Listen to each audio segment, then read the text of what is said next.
for joining us on the Conscious Life Expo podcast. My name is Melanie, and today we have Alan Steinfeld. He is the author of Making Contact and the host of New Realities, which you can find on YouTube and other platforms. And so let me introduce you today, Alan Steinfeld. How are you doing today, Alan? Good to see you, Melanie. I know we wanted to do this for a long time. I'm glad we're doing this. So thanks for inviting me. Of course, of course. Thank you for joining us. And we are here to talk about a little about what you do, as well as hosting your program, your book, Making Contact. And we will also cover the details for your workshop and lecture that you will be hosting and providing for everyone there at the Conscious Life Expo in February. And so let's start with you and about what you do and how you got started. Well, I've been interested in UFOs for a long time. I've had my own childhood experiences. We should do a session about that because Melanie does sessions. And then I got a book contract to write a book, which is kind of an overview of the phenomena. It's called Making Contact right there. And we are at a crucial time in the history of contact. It's been suppressed for a long time. And now, finally, the glass ceiling, it is a glass ceiling because you think you can see through it, but you can't because there is something there. There's nothing. So the government's finally admitted, yes, there's something there, but they're not exactly telling us what it is. So I talked to a lot of people, a lot of experts in the field, and put together what I think is going on as a beginner step.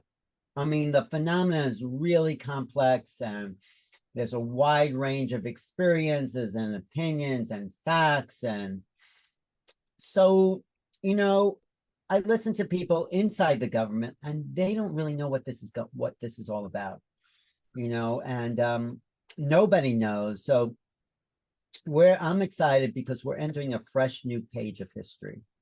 History has been about what we've known and countries fighting countries, people fighting people. I mean, but if we look at the mystery together and kind of collect our ideas about what's happening, I think that's a very, very positive step forward for humanity, that we can come together and look at who we are in relationship to a bigger phenomenon. We always thought we were the smartest guys on the block, the king of the hill, but we're not.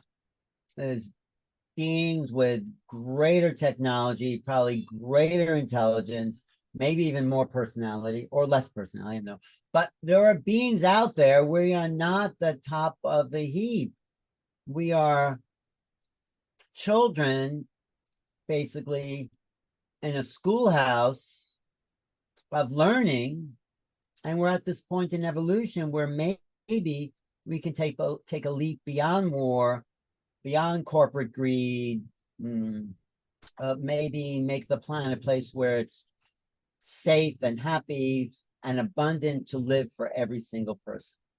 And I say this because the government is admitting they have a reverse technology of these crash UFOs. And what I always say is they're not filling up their gas tank to get here.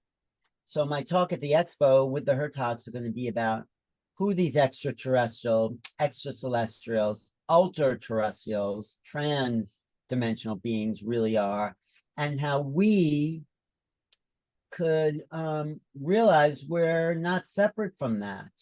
We are actually a part of this collective consciousness.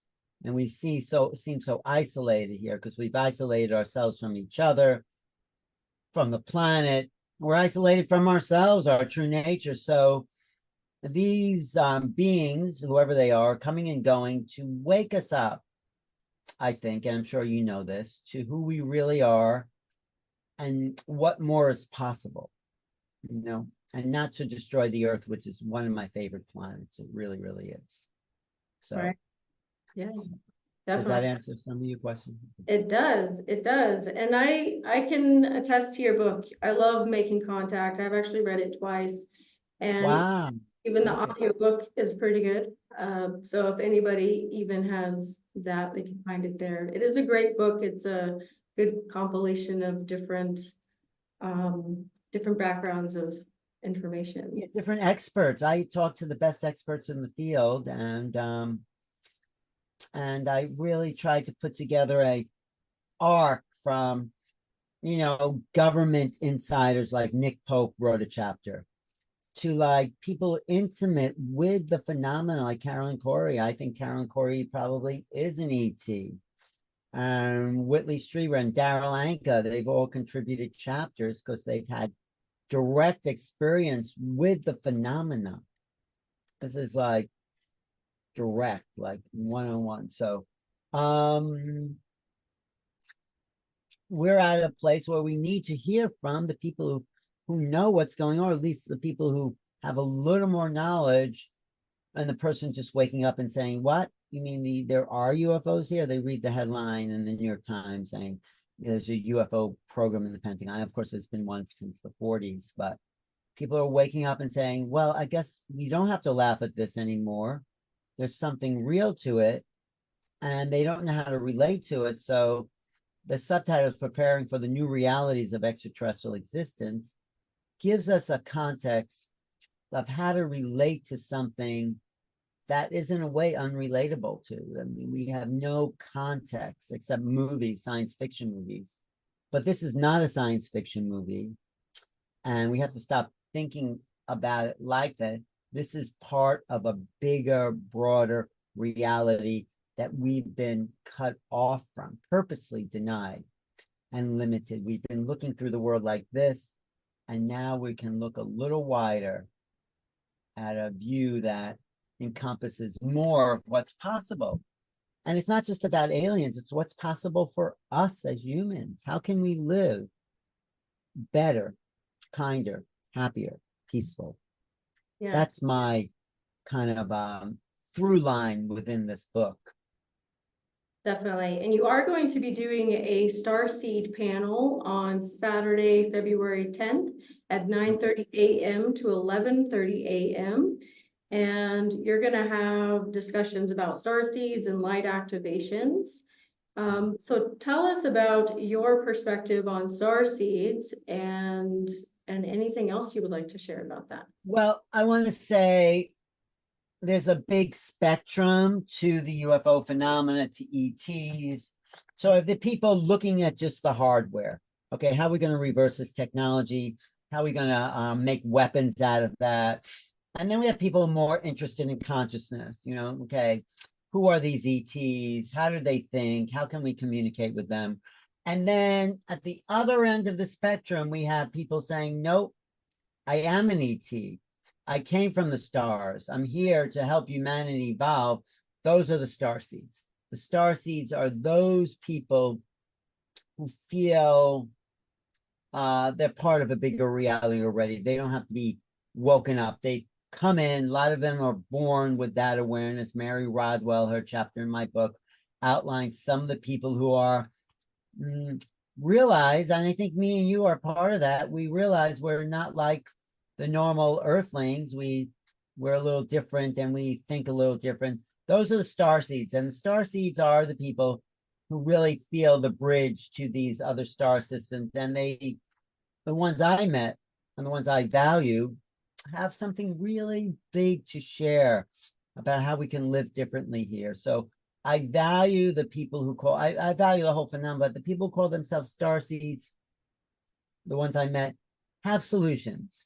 They're thinking a little differently about the nature of reality. They're helping us wake up to more of ourselves as human beings, So I mean, I think we're all hybrid beings of some sort. Our consciousness didn't evolve from apes, but descended from the higher realms. And I think there is evolution. Of course, there's the evolution of the body, but there's the descent of consciousness into the body. So there's evolution and what I call involution. But starseeds that I've met and the people who will be on this panel at the Expo are ready to share a little more knowledge about how we can live more peacefully, how their perspectives. I mean, in my show I've done for years called New Realities, I look for people with a different way of seeing reality, because we have been lived in a cookie cutter reality, and that's really not reality. That's just a false understanding of how we think things are. We really don't know the nature of reality. We don't even know who we are. We don't even know where we came from. We don't even know our infinite nature. And we have to know that if we're going to understand the bigger scope of reality. And I think star seeds are born, and most of them try to get beyond their conditioning so they can give us a kind of insight into the cosmos that we're a part of. Does that make sense? Yes. Yes. Yeah. Right. So, yeah. I mean, what do you think star seeds are? Definitely. So for me, I feel I'm a star seed as well. And I Well, feel, you wrote the book on star seeds, right? You wrote that book. well, I just released my second book. So the first book talks about the beginning of different things. And then the What's the name of second, that book? What was the name of your first? um, is Revelations 1, the beginning. And, Right. and my second book is of Revelations 2, Evolutions, which talks about how we are seeded from different beings and, just the evolution of Earth and human DNA. And one of the next books I'm working on is about how these star seeds are pieced, like their DNA just comes from different combinations of places. You could be Lyran, Pleiadian, Andromedan. But Um, but you might agree that some star seeds, I don't know about you, have had a hard time integrating into the earth plane. yes, And yes. why do you think that is? Why have you and others have had such a hard time? Personally, from my perspective and observation, I feel it is because our frequency, we come in with a bit higher frequency of already knowing of what's going on. We're born with these questions and abilities.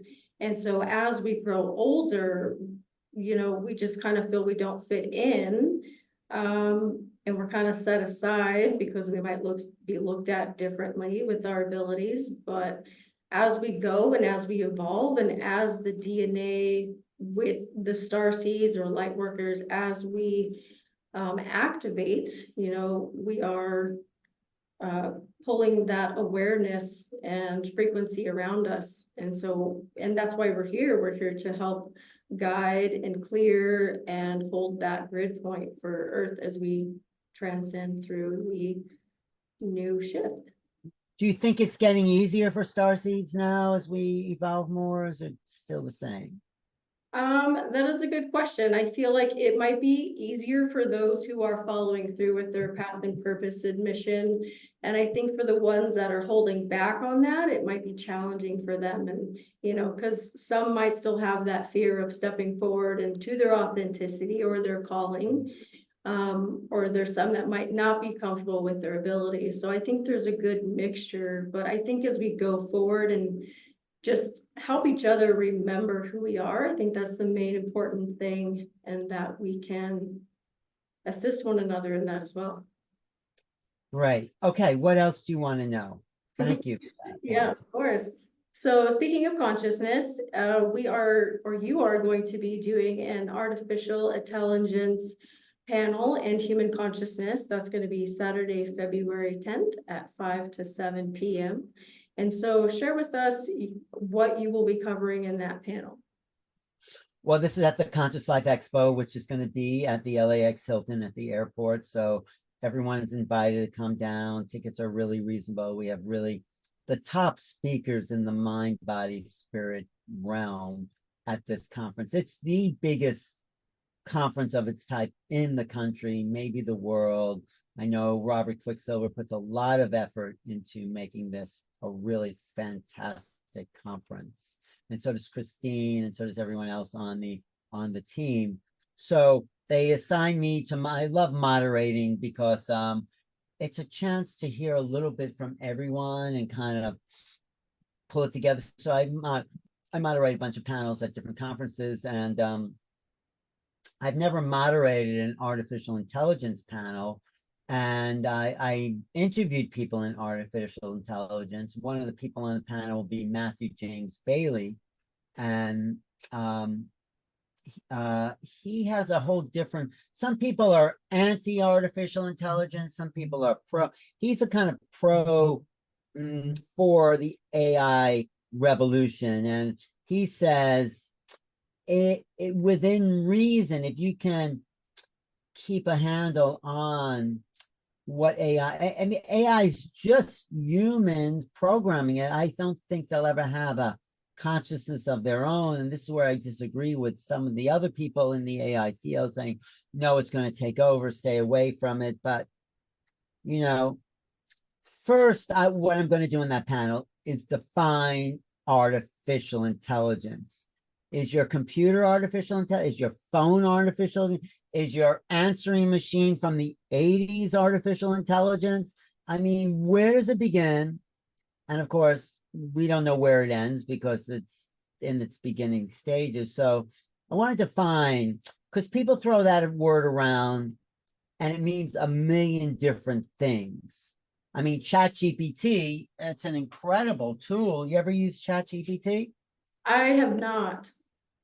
It will rewrite your paragraph or book in any style you want to write in. But I use it, but I don't use it to rewrite stuff. I use it as an editor. So I don't ever give it over to AI and say, write this for me. I give them ideas. It gives me back ideas. It makes some suggestions that I might not have thought of in vocabulary and phrasing. And so for me, I use it as a really good, very professional editor, looking at my material and seeing how it could be made better. You know, I would feel really weird saying, write this for me. And, you know, it's because it's a sort of, it's dead. There's no soul in the machine. There's no ghost in the machine. It's a tool. You know, a screwdriver is a tool. It has no power unless you pick it up and use it. So it's like AI has no power unless it's used, I feel, in the appropriate way. So we're going to have a lot of opinions on this panel. I mean, I don't know if William Henry is going to be there, but he's very anti-AI. Yes. Who's on the panel? Do you know? Yes, William Henry will be there, as well as Billy Rood, Aquarius Maximus, Adam Apollo, Adam Curie, and Riz Verk. And then you did mention Matthew James Bailey. Yeah, these are very intelligent people. They've really looked at this question. And I think I'm leaning more towards using AI as a tool. It's a tool. You know, 100 years ago, no one wanted to, or maybe more than 150 years ago, no one wanted to give up their horse and buggy for some car machine that you had to fill up with, you know, awful smelling gas. And so it's horse and buggy consciousness. That's what I say. The people who don't want to see how this could be progress. Right, that's going to be a great discussion. And so Yes. And you I'm open to seeing how far, what's too far, all that. So going back to the AI discussion, AI can handle this dimension. It can handle, you know, it's like a butler robot. It will remind you, wake up, do this, do that. But you know, it will never transcend this dimension because it's a machine. What human consciousness is, it's an open system. It's not a machine. That's what makes humans, a consciousness itself, different than things we build. Things we consciousness is always flowing into the realm of forever, and it's also aware of other levels. So when I teach remote viewing, which I do every couple of months, I teach a class on remote viewing, a series of 6 classes. People are able to see with some part of their mind, I don't know which part, locations that are not local to they're present. And I've asked everyone, how is this possible? And you know what?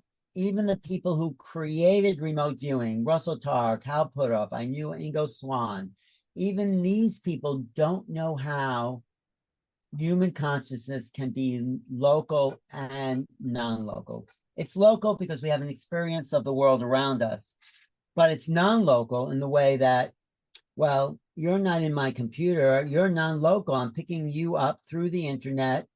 And, you know, before people knew there was an internet, they thought everything that I could possibly know or perceive have been programmed onto the computer. How could I have anything that's beyond the computer if, you know, until someone says, you know what, there's a facility, there's an application that you can actually access things that are not on your computer. So we have this mental consciousness application. Some people call it remote viewing, some people call it psychic awareness. We have the ability to tap into the quantum field, as Joe Dispenza says, and know everything about anything, anytime. How is that possible?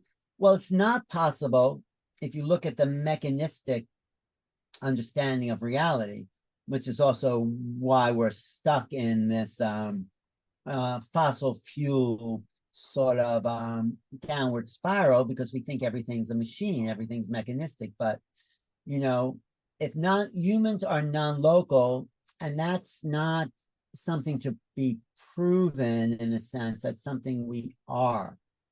You know, we are already multidimensional. So the lecture is about how to awaken to your multidimensional consciousness. And we're going to practice remote viewing there. We're going to